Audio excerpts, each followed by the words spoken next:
Wow. Being the last one on the last day of the presentation in the sidetrack, I'm impressed that there are still people here that are not sleeping.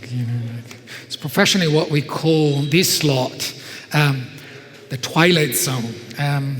And I know that you guys are tired after 2 days of conferencing and learning and JavaScripting. So I hope that this talk is going to be a little fun for you. That said, I've added a few jokes here and there, but my wife tells me that my dad jokes are absolutely terrible. So we'll see how that works out for you guys. Nobody laughs. That's a good start.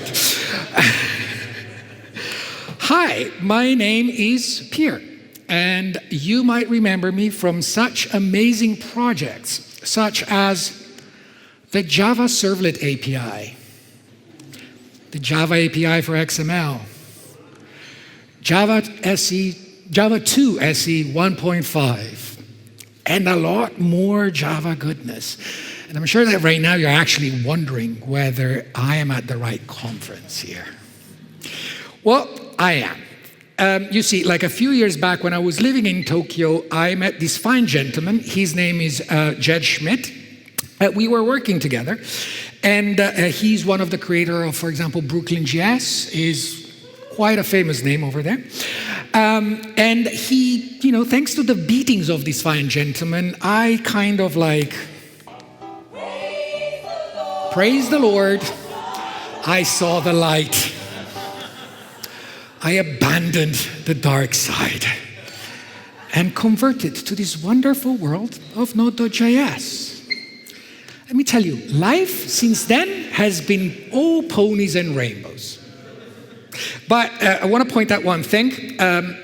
I know that I'm going to anger some of you here. I am not I'm definitely not into Star Wars. I am more of a Trekkie myself, so, just in case. But enough about me, and let's get into the nitty-gritty details of this talk. So today we're talking about the almighty toilet paper roll.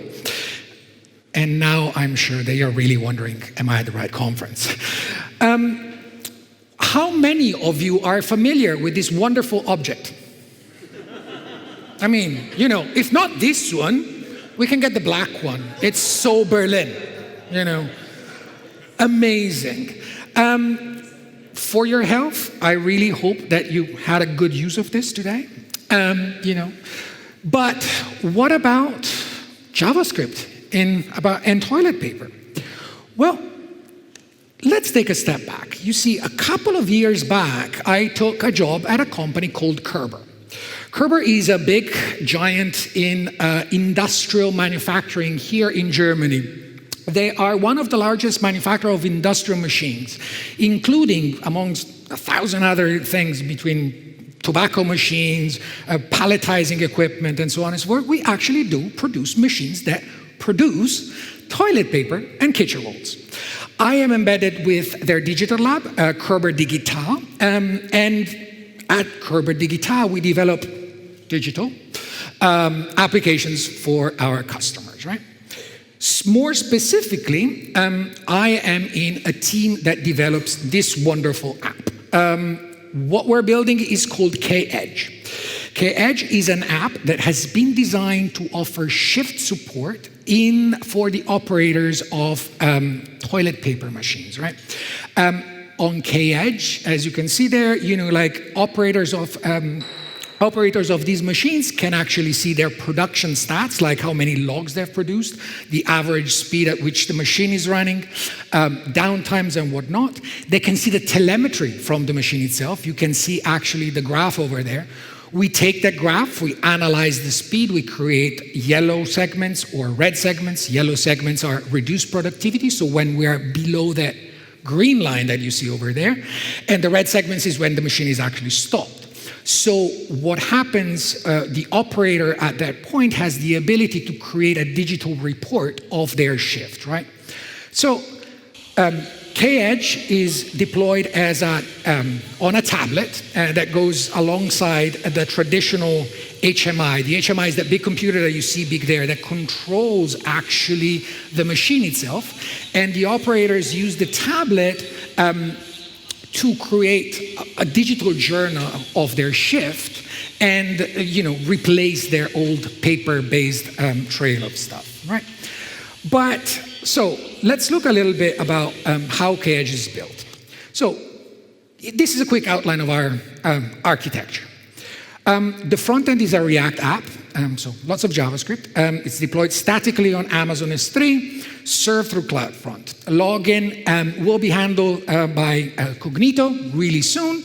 And backend communication goes through Redux to a bunch of JavaScript microservices, which have been deployed as Amazon Lambda functions and therefore accessible via the AWS gateway.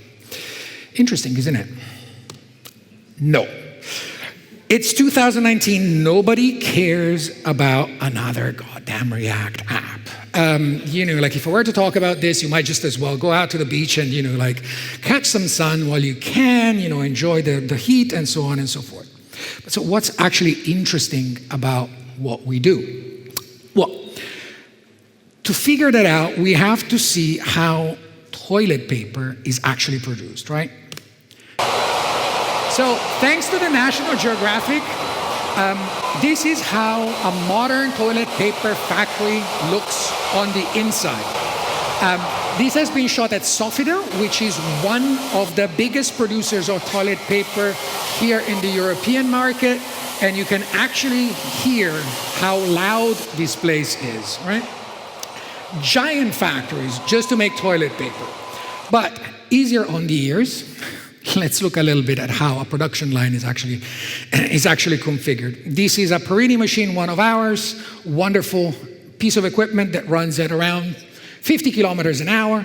And how is toilet paper produced? We start from the top left with some giant jumbo rolls, we call them. Those are 3 tons of paper, one-ply paper.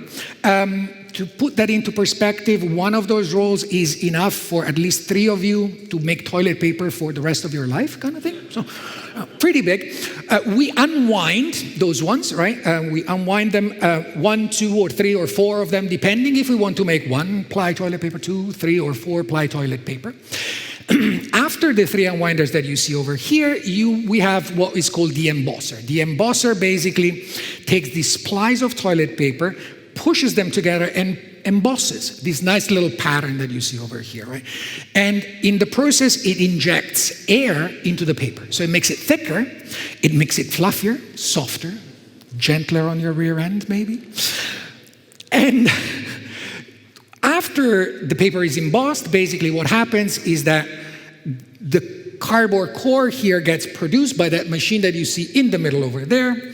The cardboard core slides in, and we actually start rewinding the embossed paper around the cardboard core in giant logs. A log is around 3 meters. It's like this, but it's 3 meters long, right? Those ones go into that thing that looks like a cage, which is an accumulator, which is no more, no less than a buffer decoupling the unwinding part on the top from the cutting and packaging at the rear end of the line. You see at the very top over there, we have a log saw, which basically takes this log and cuts it and makes these things. And then quickly, at the left, at the right of your screen, we see the packager that basically, takes 4, 8, 12 toilet paper rolls, puts them together, wraps them around, nice package like you see on the supermarket. And at the bottom, we have the palletizer, where all these packs get stacked up, put into a pallet, boom, ready for shipping, right? But now you will be asking, is all of this controlled with JavaScript? No. A production line, even the modern production lines, are controlled by something called a PLC, or Programmable Logic Controller. I like to call them legacy hardware from the last century. This is a last generation Siemens S7 1500, top of the line, great PLC. There is one little problem with these beasts, that they're still programmed using a thing called ladder logic. This is an example of a program, but like in the PLCs themselves, we don't even have variables. In most of the PLCs, we address variables are their location in the memory, so we don't know exactly what's stored here and there. This is definitely not for the faint of heart. Programming one of those things is kind of like makes COBOL look it's so 2019, And if it's not bad enough, we actually don't work on these beautiful brand new machines most of the time. We use on the machines that have been in the field for like 10, 15 years. This is normally how we find a PLC. This is Inga. It's a machine that I had to connect in order to extract data from in order for our application to work correctly, right? And it's a jungle of wire. And how do we extract data from this medieval piece of kit? Well, we add more wires. We add, like more wires and an industrial PC in there, which we call the gateway. And the gateway connects on one side to the PLC with this beautiful Ethernet cable. And on the other side, thanks to our friends at Twilio, you will see them in the exhibitors lounge over there. We have a dedicated LTE connection that pumps the data down to the cloud, right? And the gateway is where we run all this JavaScript goodness that we wrote. But before we get into the JavaScript part, I wanted to show you a little bit the connectivity scenario. So, on the left, we have the little factory, which is our PLC. Well, in the middle, the chip is our gateway, running node, and bridges kind of like the time gap between, between the last century and now. And on the right, well, obviously, we have the cloud.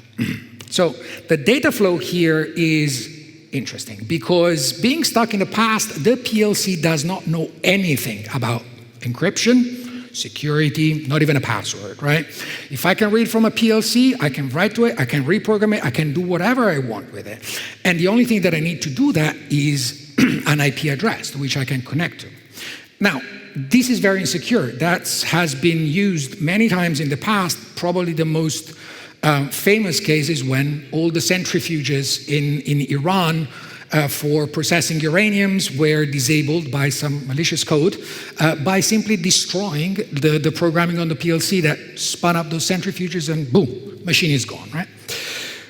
So, but when we push the data to the cloud, we want to make sure that everything is safe. So we started looking at the physical boundaries of security. And so we install our gateway into the cabinet where the PLC is. We only have one cable, nothing gets in, nothing gets out. Nobody contacts the PLC from outside of the cabinet of the PLC itself, right? And outside, when we want to reach to the cloud, we have a nice, secure, modern Linux-based, VPN on top of an LTE link and yada, yada, yada, right? So we actually define a security perimeter around the PLC so that we can protect it from attacks. And we do this by installing the gateway with the PLC itself, right? The gateway in itself also serves another bunch of purposes. We want to consolidate data because as much as our friends at Twilio advertise their 4G, in most cases, factories are they're not very well in terms of receptions. Most of the times we get 2G, 40 kilobits a second. So that's not quite enough to actually have a full stream of data coming out. So we actually do a lot of data consolidation on the gateway itself. That's why we need the processing power of JavaScript to do that. And so we send only, for example, the data that changes in the PLC. And we also do a lot of caching. So we cache everything that we read onto the device itself because, well, it's 2G, wind and, whatever, connectivity comes and goes and so on and so forth. In case of connectivity failures and some hiccup occurs, we can quickly, or as quickly as we can, re-ingest all the data that we've read while the link was down and then continue with normal operation, right? So we started this thing with a wonderful program by IBM Research that was called Node-RED. Node-RED is a wonderful tool because it has libraries that allows us to connect to the PLC. And you see here a very, very easy configuration. Every 10 seconds, we read speed. We read a thing that is called a first alarm. We shift it down to the right. We send it over MQTTS to Amazon, right?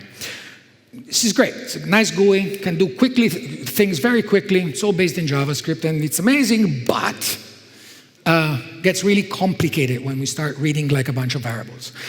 This is actually a real configuration file that we had in production when we started reading more variables to the thing, and it really gets a mess. It becomes like a bunch of wires.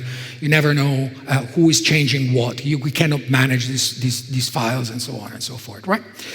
So a year ago, roughly, it dawned on me, and I said, well, we have the technology, we're going to rebuild them. Well, And we came up with a thing that is called the PLC reader. PLC reader is a wonderful little Node.js application that we wrote in order to clean up the mess that was Node-RED.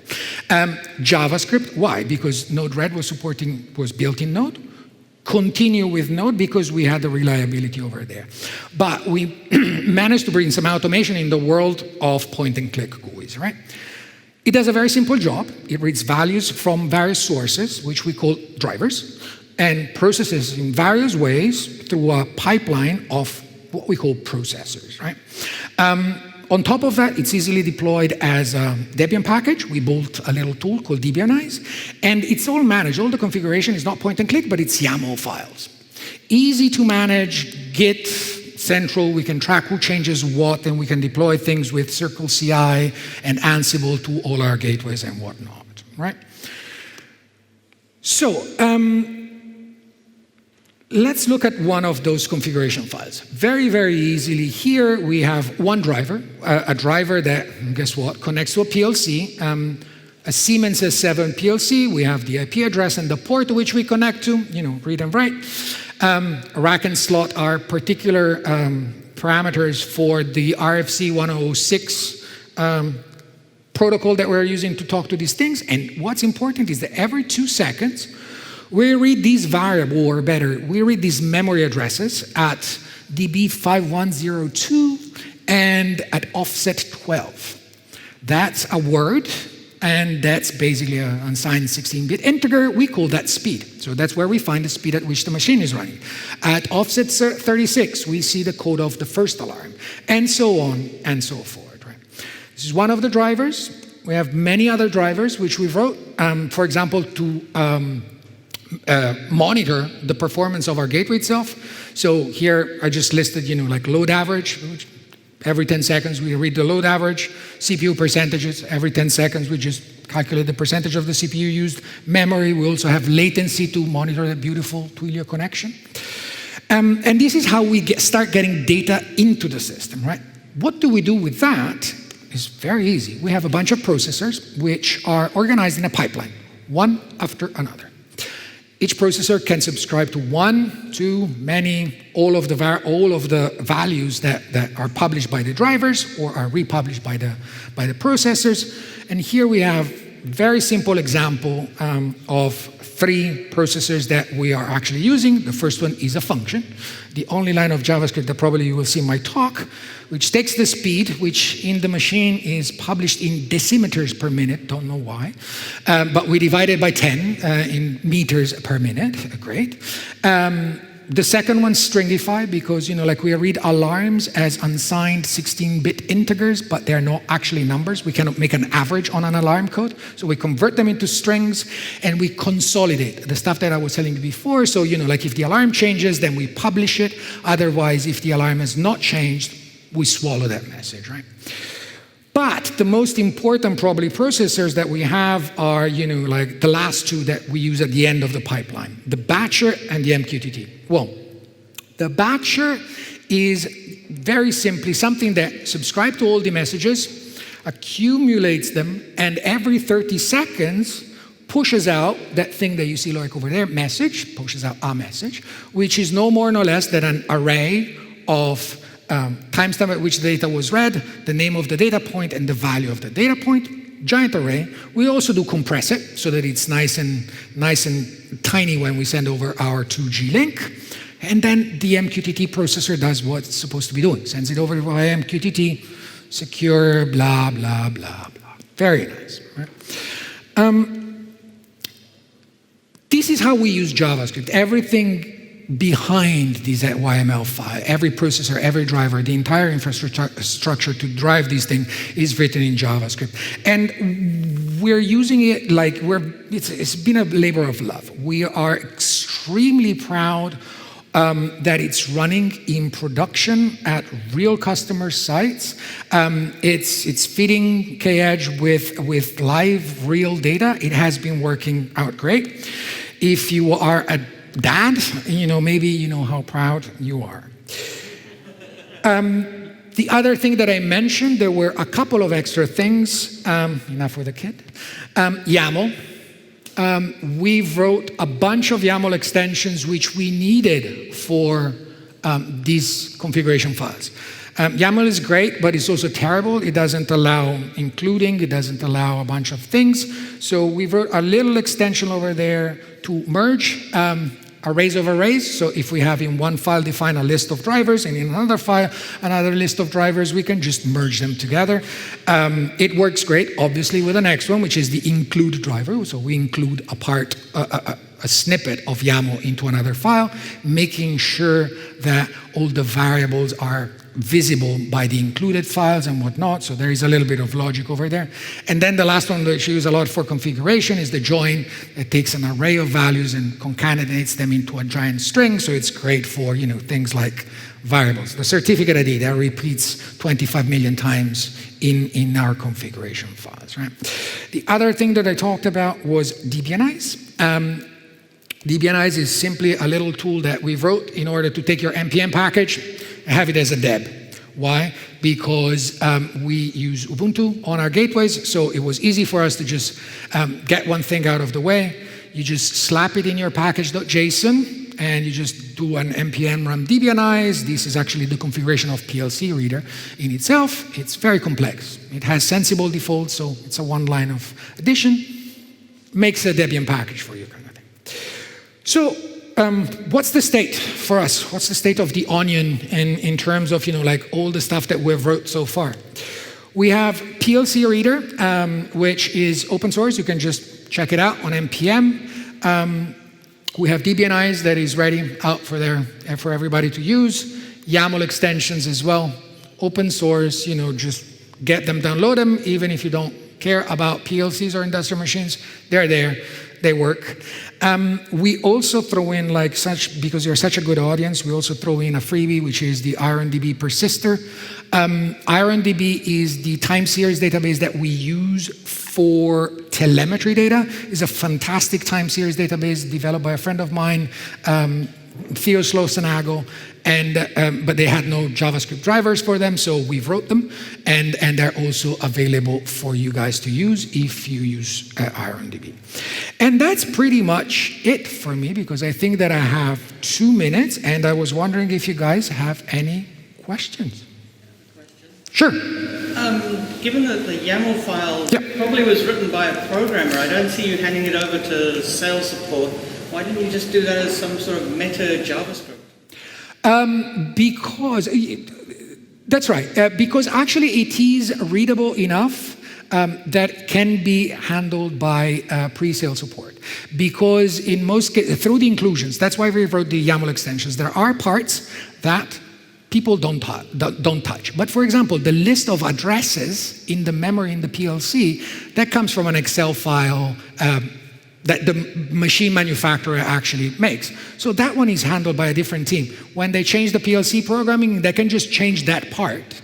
And then, all the rest flows together. So that's why we chose to use YAML rather than JavaScript for that. But yeah. Anything else? There was a question over there at the bottom, but I guess that nobody picks it up. Wow, such an amazing question, right?